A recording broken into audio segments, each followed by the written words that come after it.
Chers téléspectateurs, bienvenue dans votre émission Les Belles Lettres. Cette émission qui vous amène chaque semaine à la découverte des jeunes auteurs qui la font vivre. Aujourd'hui, nous avons le plaisir de vous présenter un jeune auteur du nom Idrissa Saleh Abdraman. Avec lui, nous allons parler de son ouvrage, qui est un essai qui vient de paraître aux éditions Toumaï, intitulé Traversée de la Méditerranée. Bonjour monsieur Idrissa. Bonjour monsieur. Voilà, bienvenue sur notre plateau. Vous êtes né le 7 avril 1996 à Moundou, au sud du Tchad, et vous avez fait des études primaires à l'école officielle de Rizières et secondaire au lycée Source de développement de la même ville. Après l'obtention de votre baccalauréat série A4 en 2016, vous poursuivez actuellement des études supérieures à la faculté des sciences juridiques et politiques de l'université de Ngaoundéré au Cameroun. Donc, monsieur Idrissa, pourquoi est-ce que vous vous êtes intéressé à la traversée de la Méditerranée? Vous savez, à ces derniers temps, moi j'avais constaté qu'en tant qu'un jeune africain, en tant que fils de ces continents, j'avais constaté que les jeunes africains prennent tous les risques possibles de traverser la Méditerranée. C'est-à-dire de venir en Libye, dans le désert libyen, avec toutes les difficultés qu'ils rencontrent, et après avoir traversé le désert libyen, il revient en Libye, et en Libye, on le traite de façon inhumaine, avec l'esclavagisme, les violences sexuelles et tout ça. Ils prennent tous les risques possibles et de les remonter dans des bateaux de fortune et traverser la Méditerranée. Donc, ce qui m'a inspiré de mettre, comment dirais-je, à cette aventure migratoire, parce que les jeunes, quand ils reviennent en Libye, ils rencontrent vraiment beaucoup de difficultés. Et ce qui m'a beaucoup inspiré. Et des fois, on ne retrouve même pas le corps. On ne retrouve même pas le corps de ces jeunes migrants-là qui prennent la route de l'Europe. Donc on ne retrouve pas le corps, et ce qui m'a inspiré de mettre le titre de mon ouvrage comme Traversée de la Méditerranée, et ce qui m'a intéressé d'écrire cet ouvrage. Alors, et si on voulait parler en termes de conséquences de la crise migratoire? La plupart de ces jeunes-là n'arrivent pas à leur destination, parce que le plus souvent ils perdent la vie dans la mer Méditerranée et des fois dans le désert libyen. Donc les conséquences sont énormes. Et même, maintenant parlant même des développements de l'Afrique, et maintenant quand on les laisse partir, ces jeunes, la question du développement de l'Afrique sera mise en doute. Ok. Alors, d'après votre investigation sur ce sujet, quelle catégorie de jeunes est concernée par la crise migratoire? Est-ce que c'est des jeunes garçons, des jeunes filles, des hommes, des femmes? Est-ce que des étudiants? Quelle catégorie? Cette aventure migratoire concerne tous les jeunes, y compris également les vieillards, les enfants, les femmes, concerne tout le monde. Parce qu'aujourd'hui, même la traversée de la Méditerranée, quand vous voyez un peu aujourd'hui sur les médias du monde et autres, ils nous montrent des enfants même, comment dirais-je, lors des traversées de la Méditerranée. Il y a également des femmes enceintes qui sont là dans la traversée de cette Méditerranée. Donc, ça concerne tout le monde, cette aventure migratoire. Et s'il y avait des suggestions à faire, qu'est-ce que le gouvernement, par exemple, les gouvernements des pays africains devraient faire pour les jeunes? Les dirigeants africains doivent prendre conscience de notre retard sur le plan économique, sur le plan politique et sur le plan aussi éducationnel. Vous savez, aujourd'hui en Afrique, dans beaucoup de pays africains, l'éducation n'est pas une priorité. C'est pour cette raison que les dirigeants africains doivent investir massivement dans l'éducation de la jeunesse pour contribuer au développement de l'Afrique.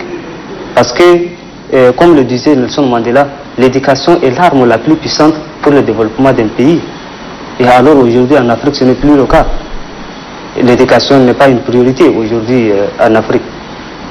Donc nos dirigeants doivent vraiment prendre conscience de notre retard, parce que maintenant vous voyez aujourd'hui des pays comme les pays asiatiques, par exemple un pays comme le Japon, qui a été meurtri par la Seconde Guerre mondiale, par Hiroshima et Nagasaki, qui ont perdu des vies humaines, que sur le plan matériel ou aussi sur le plan humain. Mais où se trouve aujourd'hui le Japon? Le Japon aujourd'hui se retrouve parmi les pays les plus puissants du monde. Quel est dans leur secret? Quel est le secret de C'est le travail. Parce qu'ils ont travaillé. Quand les Japonais, quand aujourd'hui, ils sont arrivés à ce stade, parce qu'ils ont travaillé. Et même, vous regardez un pays comme la Chine, au temps de l'indépendance, les pays asiatiques, les pays par exemple comme la Chine, le Japon et tout ça, ils étaient dans le même pied d'égalité que les pays africains.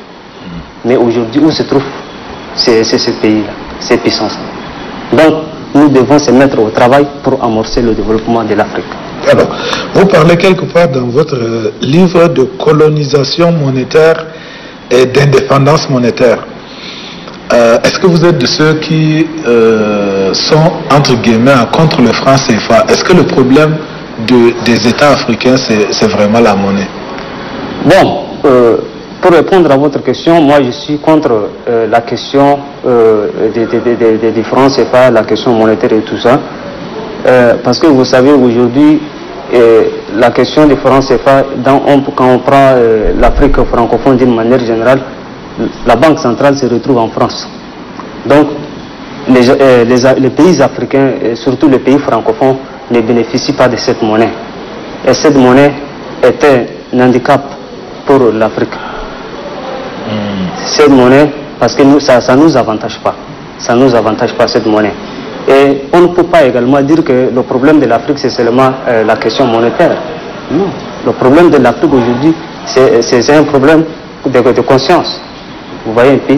Parce qu'aujourd'hui, quand nous sommes retard sur tout le plan, parce que nous n'avons pas pris conscience de notre retard et tout ça, et nous sommes là toujours sous la domination de la France ou des pays occidentaux qui nous imposent cette monnaie d'esclavagisme, j'allais dire. Excusez-moi pour le terme, mais... Alors dernièrement, les actualités nous apprennent que la partie occidentale de l'Afrique est en train d'adopter une nouvelle monnaie qui s'appellerait ECO, je crois bien. Oui. Et vous pensez que cela répondra à la préoccupation que vous énoncez dans ce livre? Non, pas du tout. Pas du tout. Parce que, qu'est-ce qui est d'abord... Il n'y a même pas un changement, je ne vois même pas il y a un changement. L'ECO sera toujours, comment dirais-je, se convertir toujours en France, et la Banque centrale même se trouve toujours en France. Donc on ne voit même pas des avantages sur ce pays, sur ces monnaies. Même les pays comme le Nigeria, le Ghana, ils ont refusé d'adopter cette monnaie. Ils ont refusé. Donc je pense que ce n'est pas une solution. Et qu'est-ce qu'on devrait faire sur le plan monétaire? Créer une monnaie unique pour l'Afrique, c'est ça? Créer une monnaie unique pour l'Afrique. Et les banques centrales aussi se retrouvent, il faut qu'ils se trouvent ici en Afrique. Parce que maintenant, quand la banque centrale se trouve maintenant en France et là-bas, et la monnaie même se convertit là-bas, donc ça nous avantage même pas. C'est une monnaie qui nous, j'allais dire, c'est un bon marqueur vraiment. Ok. Alors, vous avez cité aussi le déracinement comme le talon d'Achille. On a l'habitude d'employer l'expression comme ça, le talon d'Achille des Africains. Et vous prenez l'ex-président du Faso, Thomas Sankara, comme exemple à suivre. Oui. Qu'est-ce qu'il a fait, Thomas Sankara? Thomas Sankara, il a beaucoup fait pour l'Afrique. Il a beaucoup fait pour l'Afrique. D'abord, premièrement, il a même tenté d'unir tous les Africains, en commençant d'abord par une révolution au sein de son pays, qui est à l'époque Haute-Volta. Oui. Et aujourd'hui, c'est devenu le Burkina Faso. Il a beaucoup contribué, surtout sur la question du panafricanisme et tout ça. Il a beaucoup contribué avec ses frères comme Kwame Nkrumah, également le président du Guinée, Sékou Touré, et avec beaucoup de pays, avec beaucoup de présidents africains. Ils ont beaucoup fait pour l'Afrique, même sur le plan culturel. Ils ont beaucoup fait. Maintenant, aujourd'hui, au Burkina, vous allez voir que le Burkinabé ne s'intéresse pas trop à la culture occidentale. Il porte également les tenues traditionnelles du Burkina Faso. Donc, il a vraiment apporté beaucoup de choses et il m'a beaucoup inspiré sur tous ces combats. Il m'a beaucoup inspiré. Et également, Kwame Nkrumah également, qui a tenté d'unir. Il voulait même faire ce qu'on appelle les États-Unis d'Afrique, mais finalement, ils étaient mal compris par par la population africaine ou bien par nos frères. Et finalement, toutes ces choses qui n'ont pas passé dans de bonnes conditions comme on a vraiment tant souhaité. Alors, est-ce que vous pensez qu'il est possible pour la jeunesse aujourd'hui de repartir vers l'Afrique authentique, c'est-à-dire nos cultures sans la culture occidentale? Est-ce que c'est possible encore? C'est possible, mais aujourd'hui, nos jeunes, surtout les jeunes africains, s'intéressent beaucoup à la culture occidentale. Même après avoir ceux qui finissent leurs études ici, avec les études secondaires et tout ça, ils cherchent à aller découvrir les pays occidentaux. Ils s'intéressent toujours à la culture occidentale. Et alors que nous avons notre culture, nous avons notre manière de vivre ici en Afrique. Ils ont oublié notre tradition. Donc ils s'intéressent beaucoup plus à la culture occidentale. Je pense que nous aussi, en Afrique, nous avons notre histoire, nous avons notre manière de vivre, nous avons notre tradition. Je pense que sans la culture occidentale, nous allons s'en sortir. Alors, vous dressez une chaîne de causes de l'immigration qui remonte jusqu'au changement climatique, en passant par la famine. Ce que vous ne touchez pas, c'est peut-être pourquoi est-ce qu'il y a un changement climatique. Quelle est la part de l'Afrique dans la pollution, à part l'Afrique du Sud, qui est peut-être un pays richement industrialisé? L'Afrique ne pollue pratiquement pas, mais nous sommes victimes de cette injustice climatique, si vous pouvez permettre le terme. En Afrique de l'Ouest, la question du réchauffement climatique, ça pose vraiment un problème. Aujourd'hui, un pays comme le Soudan, un pays comme la Burundi, et tous ces pays-là, aujourd'hui, ils sont victimes de cette condition climatique. Même, je dirais, même les autres pays africains. Mais moi, personnellement, je n'ai pas constaté les efforts de nos dirigeants, africains en ce qui concerne le réchauffement climatique. Alors, vous avez aussi posé une hypothèse prospective, selon laquelle si l'immigration clandestine continue ou ne s'arrête pas, d'ici un siècle, d'après vos propres termes, l'Europe deviendra le deuxième continent noir. Oui, à quoi ressemblerait-il ce continent noir? Oui, justement, aujourd'hui, en France, je prends seulement le cas de France. Aujourd'hui, allez-y en France, vous allez constater que presque l'Afrique est là-bas. Les jeunes Africains, quand tu montes dans un métro, vous allez voir 80 jeunes Africains et vous allez voir seulement 20 Français dans un métro. Même dans un stade de football. Parce que maintenant, les jeunes qui sont intéressés par cette aventure migratoire-là, ils se migrent vers l'Europe parce que les conditions ne sont pas favorables ici en Afrique. C'est pour cette raison qu'ils fuient en Europe pour chercher des conditions meilleures de vivre. Ok. Alors, le jeune Africain, à mon avis, est pris entre deux feux. Je vais m'expliquer. Il y a d'un côté l'exigence de la croissance démographique et de l'autre le souci de préservation de l'environnement. En face de ces deux réalités-là, que peut faire le jeune à partir du moment où il y a plus de bouches à nourrir et puis les espaces cultivables sont restreints, et de l'autre côté il y a la lutte contre la destruction de l'environnement qui est là. C'est comme ça qu'on a des conflits entre agriculteurs et éleveurs. Qu'est-ce que le jeune peut faire si ce n'est pas fuir? Les jeunes doivent se mettre au travail avec nos dirigeants pour régler le problème, parce que quand il y a un problème et tu laisses le problème de s'enfuir vers un autre continent, je pense que ça, ce n'est pas une solution. Vous dites, dans la plupart des pays africains, les fonctionnaires désertent les bureaux aux heures de travail et perçoivent indûment leur salaire à la fin de chaque mois. De quel type de fonctionnaire parlez-vous, monsieur Idrissa? Je suis tenté de dire que est-ce que ce n'est pas une sorte de fausse accusation, parce que vous dites en droit que la fausse accusation est un délit. Pour preuve, attendez, si on désertait vraiment les bureaux, cette émission-là n'allait pas être tournée parce qu'on ne serait pas là. Oui, pas tous les fonctionnaires. Il y a une catégorie de personnes, de fonctionnaires, même dans le secteur public et dans le secteur privé, parfois ils désertent leur bureau. Donc ça, c'est une réalité, parce que on le voit tous les jours dans les journaux et autres. on reçoit des informations en ce qui concerne le développement de leur bureau. Des fois, il revient même en retard. Quand un travail commence à 8h, il revient à 11h et après il rentre à 15h, 16h, il rentre à la maison. Et dans les pays européens ou bien presque dans tous les pays occidentaux, les gens travaillent jour comme nuit pour le développement de leur pays. Parce que quand il s'agit maintenant de parler de la question du développement, tant que nous ne se mettons pas au travail, nous n'allons pas s'en sortir. Comment, imaginons, tu reviens dans ton bureau à 11h et tu rentres à 15h, 16h. Est-ce que cela va contribuer au développement? Qu'est-ce que vous allez maintenant apporter au développement de notre pays ou soit bien de notre Quel continent? conseil alors vous avez à donner à ce genre de fonctionnaires? Le conseil que je donne aux fonctionnaires, il faut qu'ils se mettent au travail. Le travail en tant que tel. Il revient au bureau à 7h ou bien à 8h comme prévu par le texte et autres, et de travailler régulièrement dans leurs fonctions afin de contribuer au développement de leur pays. Parce que ils ne nous ont pas intégrés dans un bureau pour rester et croiser le bras. Quand il est dans un bureau, il est là pour un travail bien déterminé, pour apporter quelque chose à son pays. Ok. Alors, monsieur Idrissa, est-ce que le Tchad est concerné par la crise migratoire? Est-ce qu'il y a des Tchadiens parmi les migrants?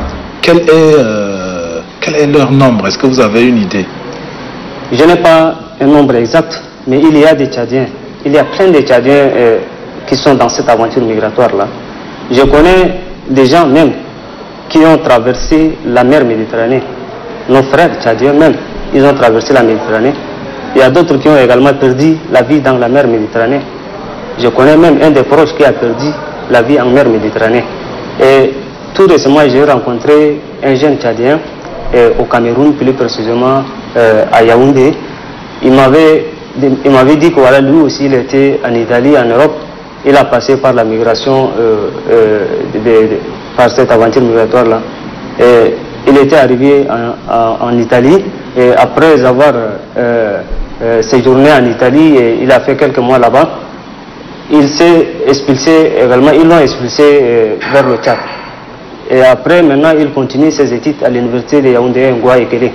Je lui ai demandé pourquoi tu étais là-bas en Europe et maintenant tu es revenu ici et ils t'ont expulsé vers le Tchad. Il a dit qu'il n'a pas le document nécessaire. Les conditions que les jeunes Africains qui vivent maintenant là-bas en Italie, c'est mieux de revenir dans leur pays et travailler. Donc ce n'est pas l'Eldorado qu'on est en train de rêver à aller trouver? Non, non, pas du tout. Parce que les gens maintenant, ils pensent que l'Europe maintenant c'est le paradis. Et alors que c'est tout à fait le contraire. Il y a des jeunes Africains qui dorment même dans le rue, qui sont sans abri. Donc ils rencontrent vraiment des difficultés une fois arrivés en Europe. C'est pour cette raison, lui, il a préféré de retourner dans son pays et d'aller étudier pour apporter quelque chose à son pays. Alors, s'il y a des suggestions à faire, quelles seraient-elles? Bon, je pense que concernant les suggestions, je pense que nos dirigeants doivent vraiment prendre conscience, et surtout nos jeunes, de prendre conscience de notre retard. Parce que maintenant, quand on fuit là-bas, c'est pour des raisons bien précises. Quand ils partent là-bas, c'est parce que les conditions de vie ne sont pas meilleures ici en Afrique. C'est pour cette raison qu'ils fuient vers l'Europe pour chercher quelque chose à apporter ou bien pour nourrir à leur famille. Donc, quand maintenant il s'agit maintenant de nos dirigeants, ils doivent vraiment encourager les jeunes de se lancer dans l'entrepreneuriat et tout ça. Aujourd'hui, la famine et la pauvreté sont vraiment des problèmes très sérieux en Afrique.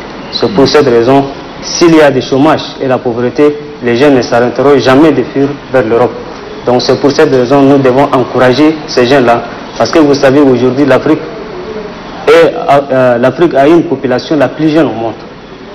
Donc c'est une ressource extrêmement importante pour le développement de notre pays et également pour notre continent. Et nos dirigeants doivent investir suffisamment dans la formation des jeunes Africains et tout ça pour amorcer le développement de l'Afrique. Le problème maintenant aujourd'hui, si nous sommes en retard sur tout le plan, nos dirigeants et même les jeunes Africains agissent toujours en amateur sur tout le plan. Ils croisent les bras, ils se contactent toujours sur les pays occidentaux. Les Occidentaux doivent nous aider, les Occidentaux doivent nous apporter de l'aide et tout ça. agir en amateur est un crime. L'Afrique doit se professionnaliser dans tous les domaines pour amorcer le développement de notre cher continent que l'Afrique. Alors, M. Idrissa Sall Abdraman, nous tendons vers la fin de notre entretien. Est-ce que vous pouvez nous lire, serait-ce qu'un ou deux paragraphes? L'immigration n'est pas un phénomène nouveau. Les grandes vagues de l'immigration viennent de l'Europe et dans les autres continents vers l'Amérique. De nos jours, on n'en parle plus de l'immigration des Européens vers l'Amérique. Nous aussi, si nous avons la volonté d'arrêter cette aventure de l'immigration clandestine vers l'Europe, nous pouvons y arriver. Pour cela, les États africains doivent mettre en place une politique d'investissement pour la jeunesse africaine pour permettre à celle-ci d'avoir accès à l'emploi. À cet effet, les États africains doivent encourager ces jeunes qui constituent les ressources humaines extrêmement importantes pour le développement. La population africaine, à l'instar des autres continents, est constituée en majorité des jeunes dont l'âge est compris entre 15 et 24 ans. Cela montre que l'Afrique possède la population la plus jeune dont l'âge est compris entre 15 et 24 ans. Cela montre que l'Afrique possède la population la plus jeune au monde. Monsieur Idrissa Sall Abdraman, merci beaucoup d'avoir répondu à nos questions. C'est à moi de vous remercier, monsieur. Merci de m'avoir donné cette opportunité de parler sur mon ouvrage Traversée de la Méditerranée. Chers téléspectateurs, nous sommes à la fin de cette émission d'aujourd'hui qui était consacrée au livre de M. Idrissa Sall Abdraman intitulé Traversée de la Méditerranée. Le livre est paru aux éditions Toumaï. Merci à vous de nous avoir suivis. Continuez à regarder les programmes de Télé Tchad.